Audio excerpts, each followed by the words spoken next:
Une garde à vue prolongée a déshabillé au sens propre comme au sens figuré le dandy Becbédé. Cette ligne de prise une nuit d'excès sur un capot de voiture et la gueule de bois qui a suivi derrière les barreaux ont poussé l'écrivain à tomber le masque et à écrire son meilleur livre. C'était une nuit de janvier 2008, éclairée par les réverbères, puis par les gyrophares. Alors il y a eu un copain, oui, un ami qui a sorti un produit illicite et qui l'a saupoudré sur une voiture. Et joyeusement, tout le monde participait à cette chose complètement merdique et qui est très très fortement à déconseiller. Qui s'appelle la... Voilà, qui est une très mauvaise chose. Et donc, vous avez été assez vite ébloui par des gyrophares. Oui, à ce moment-là, j'ai commencé à courir. J'ai détalé comme un lapin, voilà. On vous a rattrapé, bien sûr. Voilà. Je crois que les policiers, sur le coup, ont été assez stupéfaits de vous voir prendre de la sur un capot de voiture. Et Ils ont même dit... stupéfait est le bon mot, puisqu'il s'agissait d'ailleurs de la brigade des stupéfaits. Tout à fait. Ils vous ont dit pourquoi vous ne faites pas comme tout le monde. Oui, pourquoi vous ne faites pas comme tout le monde aux toilettes? Et là, vous répondez, on n'est pas comme tout le monde, on est des écrivains. Ce qui est évidemment complètement débile. Ce qui a évidemment énervé. Ça a beaucoup énervé la maréchaussée. Et comme vous appelez Becbédé, on va vite repérer que vous êtes connu. Et un des policiers va dire, ne le tapez pas, il est connu. Comme quoi la notoriété, c'est pas mal, ça permet une certaine protection. Mais en même temps, dans cette affaire-là, je pense qu'elle a aussi eu des conséquences néfastes, que le fait d'être connu ne m'a pas avantagé en réalité. Vous êtes parti au poste, vous avez été entendu comme toute personne dans ces moments-là, et vous avez plutôt de la chance. Vous êtes tombé sur un policier assez psychologue. Il vous a demandé pourquoi vous droguez. Vous vous souvenez de votre réponse? Quête de plaisir fugace. Voilà, il y a des plaisirs toxiques qui sont interdits. Beaucoup de gens ont des addictions diverses et variées. Il y en a, c'est le jeu, il y en a, c'est les médicaments, la philatélie, je sais pas, le ping-pong, le saut à l'élastique. Bon, moi, c'était ça à cette époque-là. Vous étiez addict à la cocaïne? Non, pas addict, non, mais disons, c'est une mauvaise habitude. Voilà. Une sorte de manière aussi de fuir la réalité, Et sans vous faire la morale, il vous expliquait que c'était dangereux pour vous, pour votre vie, que c'était Ouais. une forme de... Ouais. Et vous l'avez écouté avec intérêt. Bien sûr. Il vous a presque appris des choses. C'est le départ, le point de départ du livre. C'est-à-dire, c'est un livre qui parle de comment on en est arrivé là. Comment un jeune homme de bonne famille, des beaux quartiers, se retrouve avec des menottes dans une cellule qui pue le vomi un soir de janvier 2008, et, en se disant, mais oui, parce que c'est assez brutal, donc on se dit, qu'est-ce que je fous là? Voilà. Et cette nuit au commissariat, d'un seul coup, se met à être une sorte de nuit où va revenir des souvenirs d'enfance et vous allez vous dire pourquoi je suis là, pourquoi j'en suis arrivé là. Oui, parce que c'est très bien fait, la garde à vue.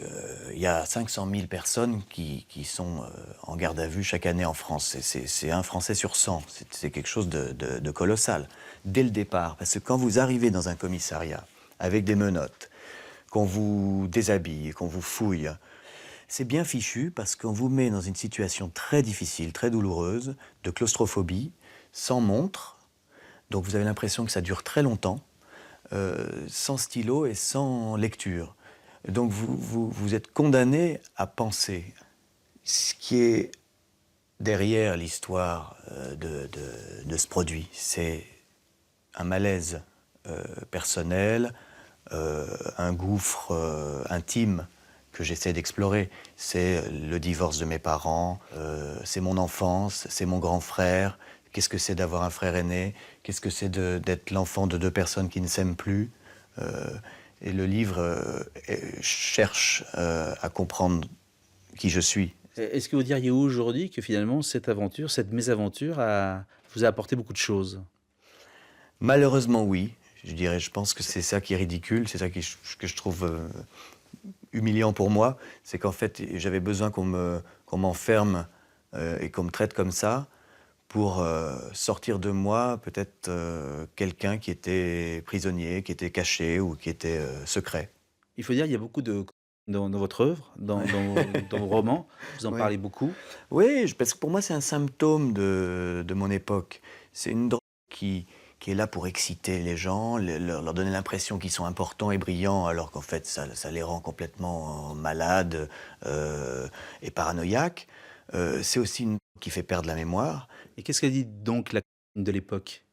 Ben, elle dit qu'on vit dans une époque qui fuit le passé et qui a mal à la tête le lendemain et qui ne s'intéresse qu'à son présent, un présent perpétuel, artificiel. C'est une époque qui est peut-être comme cette. Il y a des pages absolument terribles. J'ai reçu le livre de presse sur Jean-Claude Marin, qui est le procureur de la République de Paris. Ouais. Ces pages ne sont pas toutes dans le livre que le public pourra lire. Vous avez été obligé de les retirer.